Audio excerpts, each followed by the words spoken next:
There's a former first-round pick out there asking for a trade. Could Lou Lamoriello pull off a big deal to upgrade the Islanders prospect pool? We've got that and a lot more coming up on today's Locked On Islanders podcast.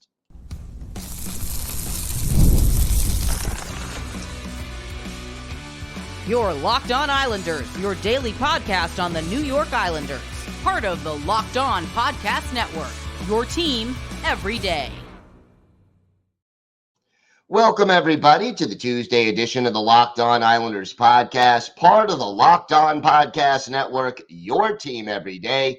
I want to thank everybody who makes Locked On Islanders your first listen every day. Don't forget to subscribe on YouTube or wherever you get your podcasts so you can get new episodes as soon as they drop. Today's episode is brought to you by FanDuel. Make every moment more.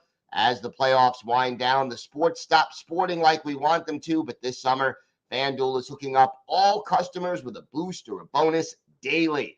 That's right. There's something for everyone every day, all summer long. Visit FanDuel.com/lockedon to get started. We've got a lot to discuss on today's show, but first, if there's something Islanders related on your mind, if you have a question, a comment, maybe a topic you'd like us to discuss on a future episode, you can email us at lockedonislanders@gmail.com.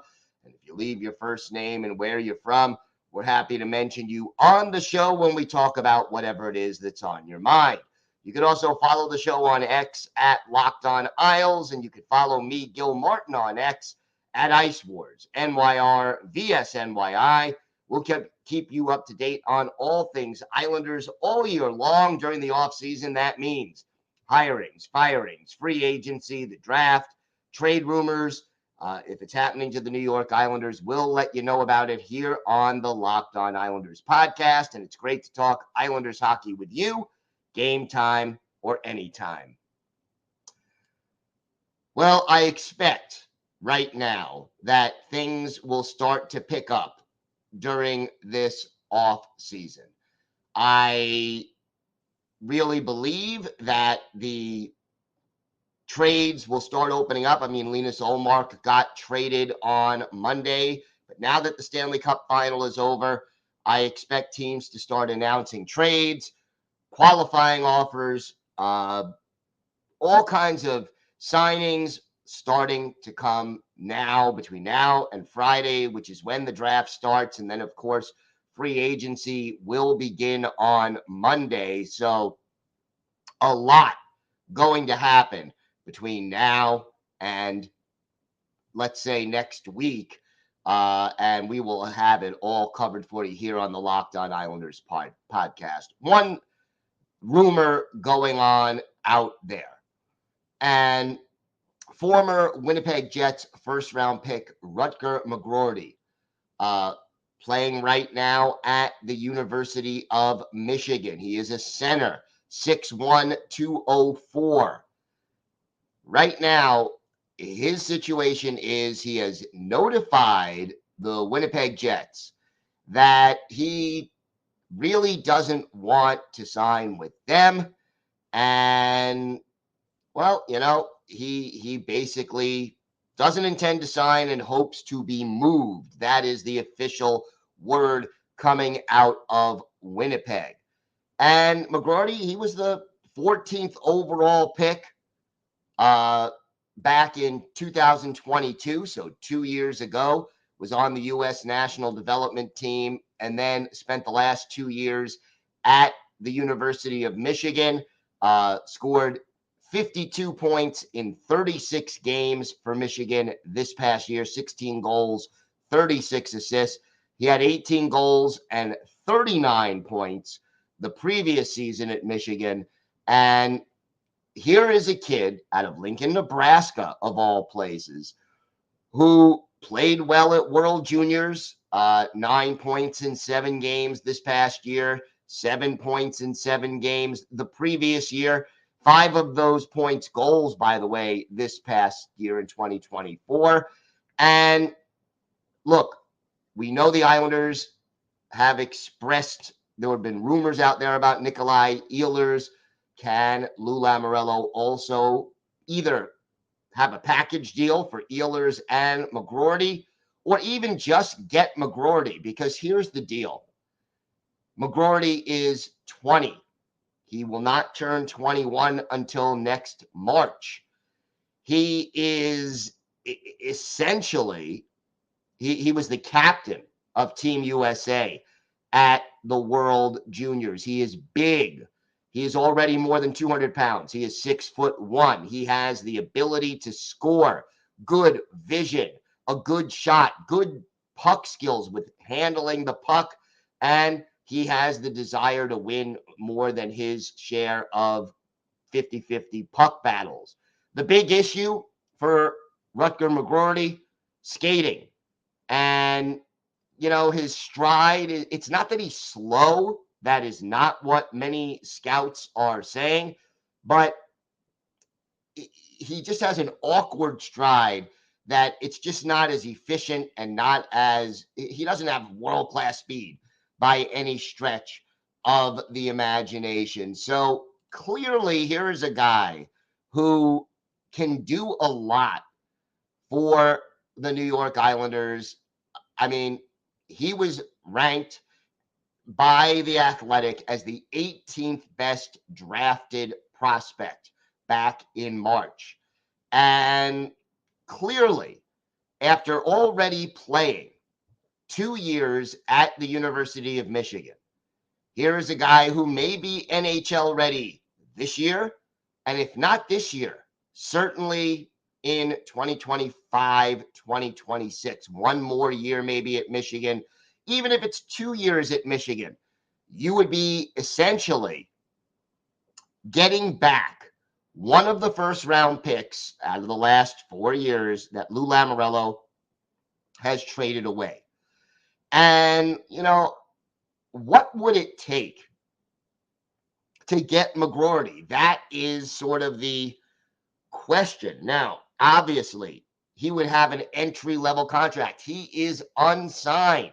So not only would you be getting a talented player who could give the Islanders, that younger and more skilled 2 of the 3 boxes that everydayers, were trying to check,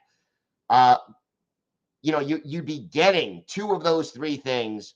You'd be helping the prospect pool, and for the first 3 years after he would sign a deal, you're talking about a player who would have a very low cap hit. You're talking about an entry-level salary.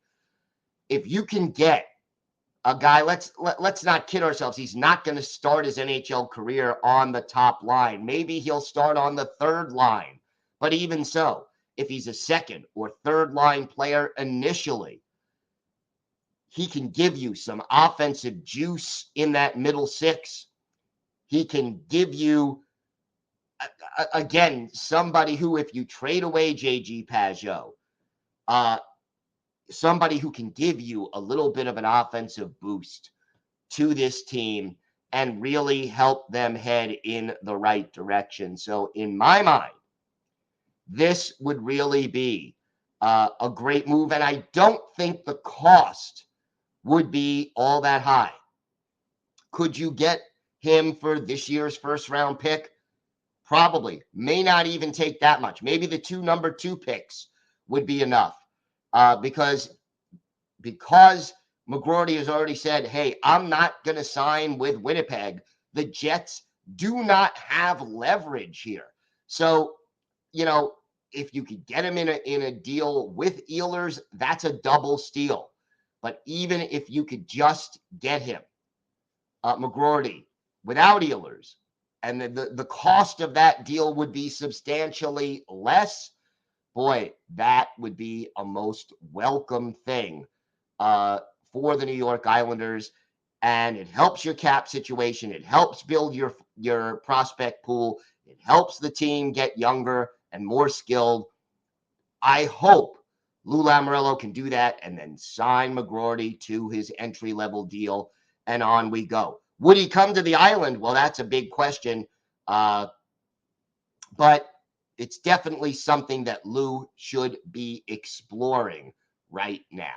We have got a lot more to discuss on today's show. A former Islander winning the Stanley Cup for the first time in what might very well be his last NHL game.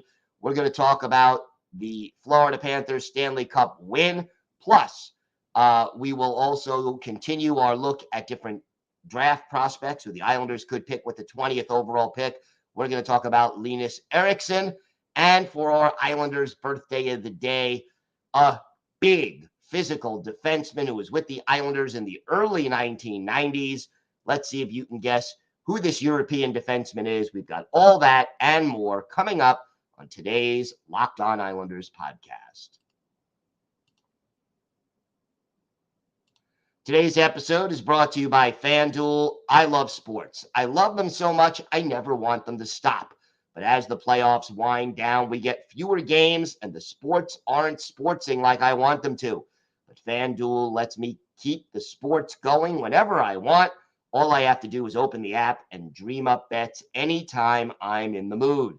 And this summer, FanDuel is hooking up all customers with a boost or a bonus daily. That's right. There's something for everyone every day, all summer long. And yes, the Stanley Cup playoffs are over, but hey, you got baseball, you've got NFL futures, NHL futures, basketball futures. There's so many things going on at FanDuel all summer long. Head over to FanDuel.com/lockedon and start making the most out of your summer. That's FanDuel.com/lockedon. FanDuel, official sports betting partner of Major League Baseball. Are you watching Fox Sports or ESPN on your TV all day? Have to turn down the volume with all that shouting? Make the switch to Locked On Sports Today, a free 24/7 sports streaming channel program for you every day to bring you the biggest stories without all the screaming.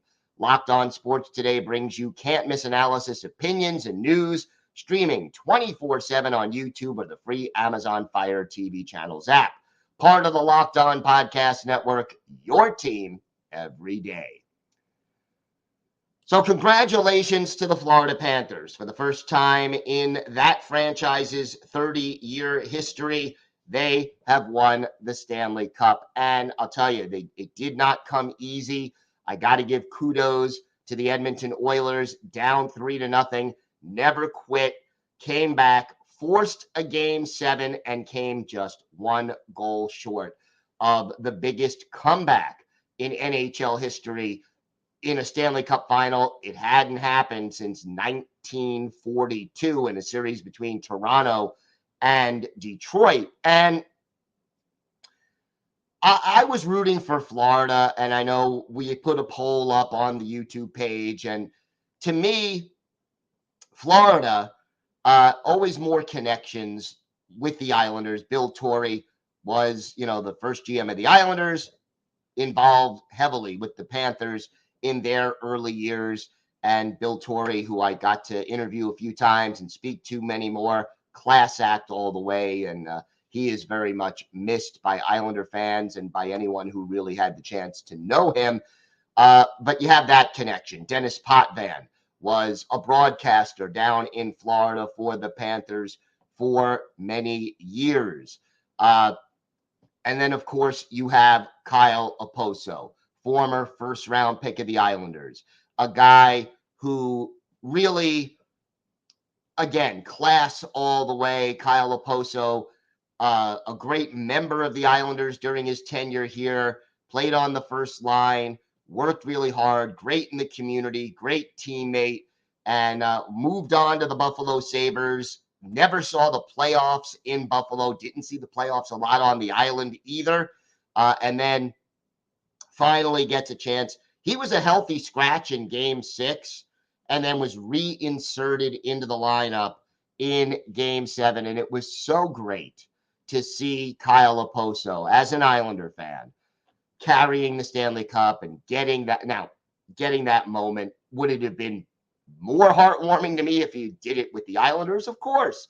But since that wasn't an option, that was the strongest Islanders connection in this Stanley Cup final. And I'm very happy for Kyle Okposo. And then here's the other thing. As a hockey fan, this was a great series to watch. No ifs, ands, or buts about it. This was high-level hockey, entertaining hockey, two well-coached, well-disciplined, very skilled hockey teams that, yeah, okay, it was, 3-0, then 3-3, and then Florida wins. All understood. But the quality of the games that we saw, all 7 games, maybe the 8-1 blowout by Edmonton, not as not as close a game. Florida didn't play well, but bottom line, we saw great goaltending from Sergei Bobrovsky, and then we saw some pretty bad goaltending from Sergei Bobrovsky. Stuart Skinner was an underdog, and yet, he managed to keep his head in the game and help his team rally. Connor McDavid, how incredible was it to watch Connor McDavid? He ends up winning the Conn Smythe Trophy, even though his team did not win the Stanley Cup. And while it's very rare that a player on a team that did not win the Cup gets the Conn Smythe, you got to remember the Conn Smythe Trophy is not the MVP of the Stanley Cup final. It's the MVP of the entire Stanley Cup playoffs. And I think, quite honestly, Connor McDavid deserved to win it. You could have argued for Bobrovsky, but, he was a little less consistent. And I just think McDavid showed how great he was over the course of these playoffs. And,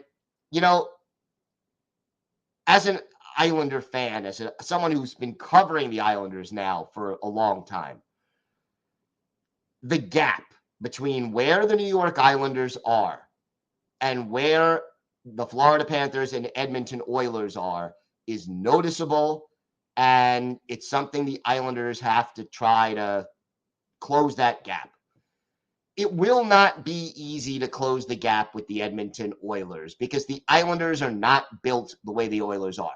The Islanders have no players on this team, none, who can equal Connor McDavid, Leon Draisaitl, Zach Hyman. Just nobody who is in the league of any of those 3 guys. Now, I would say 80% to 85% of the league can say that. And the Oilers have the 3 of them. But the Panthers have a lot more depth than the Islanders. And the 2 things that I noticed in my mind that set the Panthers apart from the Islanders, the way they played team defense and the way they got the puck out of their zone. They had a smothering forecheck, which the Islanders had back in 2020 and 2021 when the Islanders went to the conference final in back-to-back years. Florida has that aggressive smothering forecheck. The Islanders used to have it. I'd like to see them get it back. But the big gap is that Florida was very smart with the puck in their own zone. They did not give up too many second, third, fourth opportunities.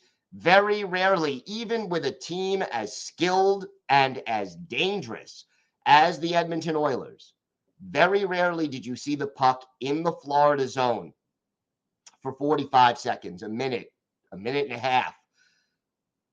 Islander fans, you know how many times we saw that over the course of this past season. You did not see the Edmonton Oilers taking 40 to 45 shots on goal in a game against the Florida Panthers. They just did not give you those opportunities. And think about the game-winning goal for Florida in Game 7. What happened on that play? It was so Islanders-esque. You had both defensemen on the Oilers too close together, so out of position and retreating at the blue line, giving too much time and space to the Panthers. And, even regardless, the goalie didn't have a chance on that play. And the defenseman ended up screening the goalie. Unfortunately, this is something Islander fans have seen far too often this past year. And again, the Islanders need to clean that up. Now, Patrick Waugh has talked about cleaning up the zone exit and the transition from, getting the puck out of your own zone and transitioning to the neutral zone and to the attack. Hopefully, this year, with a full training camp and a full preseason, and already the players having roughly 35, 40 games of Waugh under their belts, we are going to see a better outcome when the Islanders try to do that, make that transition. And hopefully they'll be a little better at blocking shots when it matters as well. All of these things are the gap between the Islanders and the Panthers and the Oilers. And now it's up to Lou Lamoriello to try to close that gap. But with the limited cap space and the contracts that he has, we all know it won't be easy, but it also will not be impossible. He's not going to wave a magic wand and make the Islanders the best team in the league on paper, but he's got to close that gap and get them closer, or take a step back and start a retool, which we all know Lou has said he doesn't want to do. So let's get this team younger, faster, and more skilled, and let's get this team better so that the Islanders can compete and not just be in that muddy middle as a fringe playoff team. We have got a lot more to get to on today's show. We'll talk about Linus Eriksson as we continue our look at different draft prospects who the Islanders could pick 20th. Plus, we'll have our Islanders birthday of the day, all that and more coming up on today's Locked On Islanders podcast.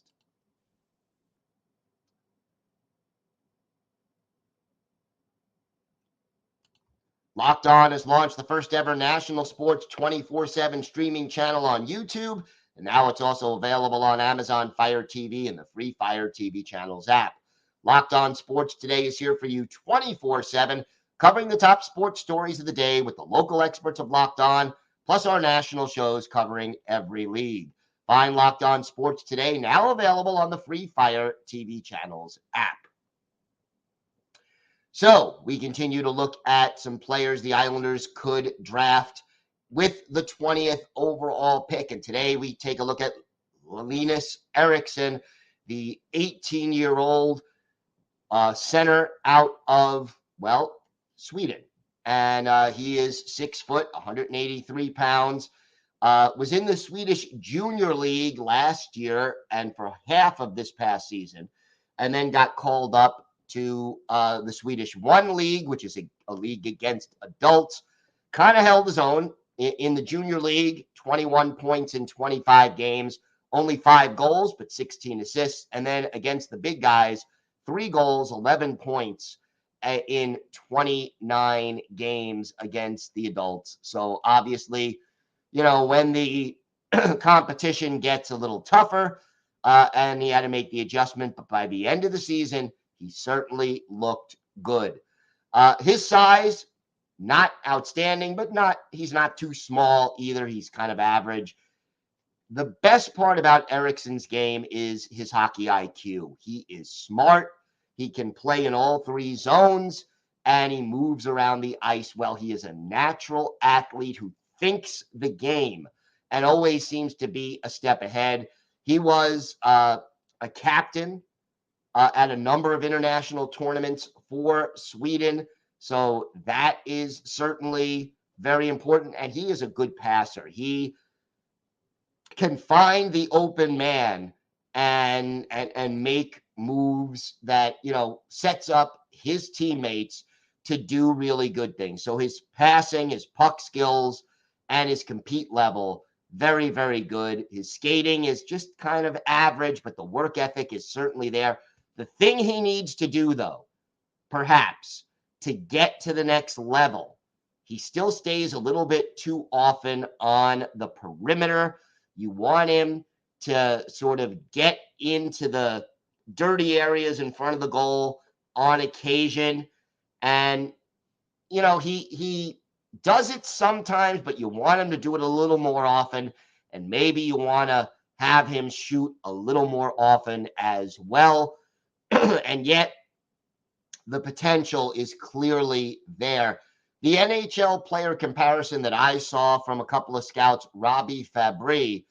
So, that's not a bad comparison. Again, at his age, you're talking about a guy who is probably, 2 or 3 years away from being NHL ready.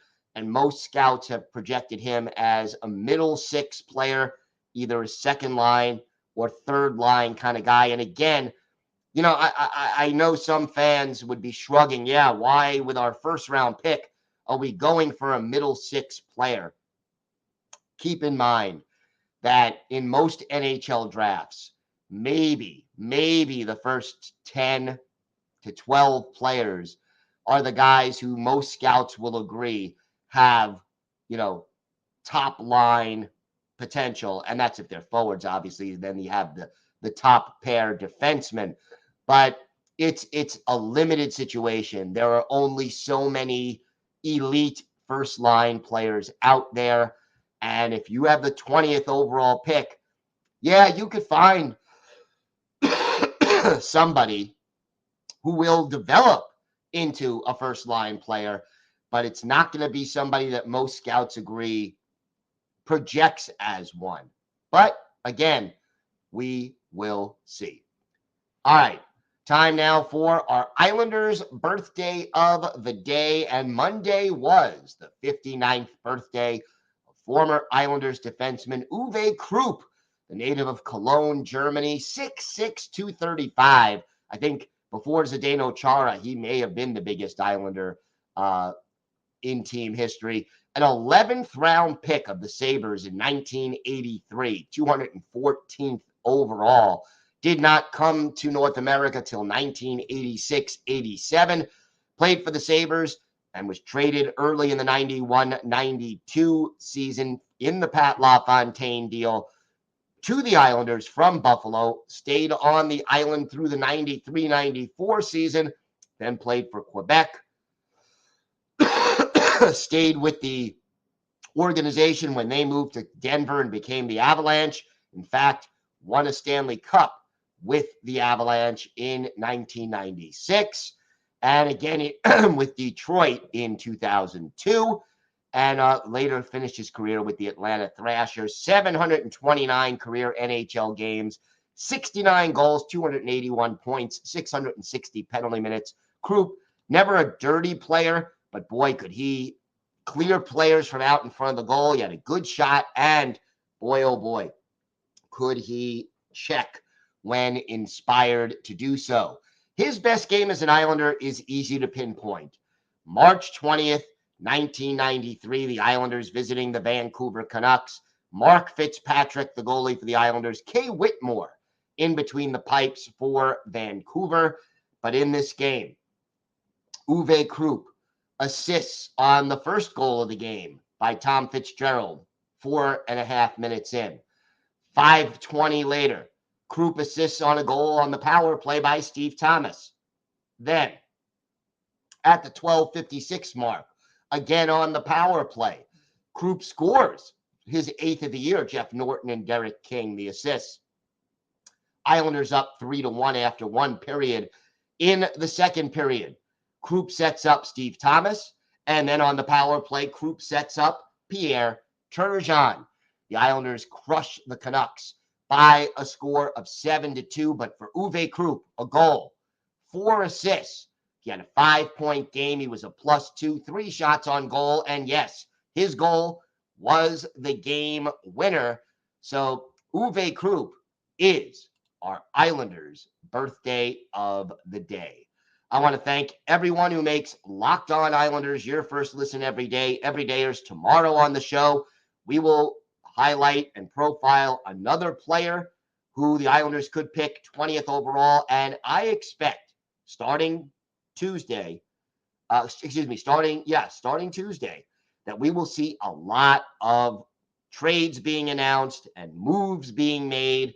So, whether it's the fate of the assistant coaches or a trade or a qualifying offer, all of these things will start to come out, and we will have it all covered for you. This is going to be a busy next 10 days for the New York Islanders and the entire NHL. Until then, Have a great day, everybody. Stay safe. And of course, let's go Islanders.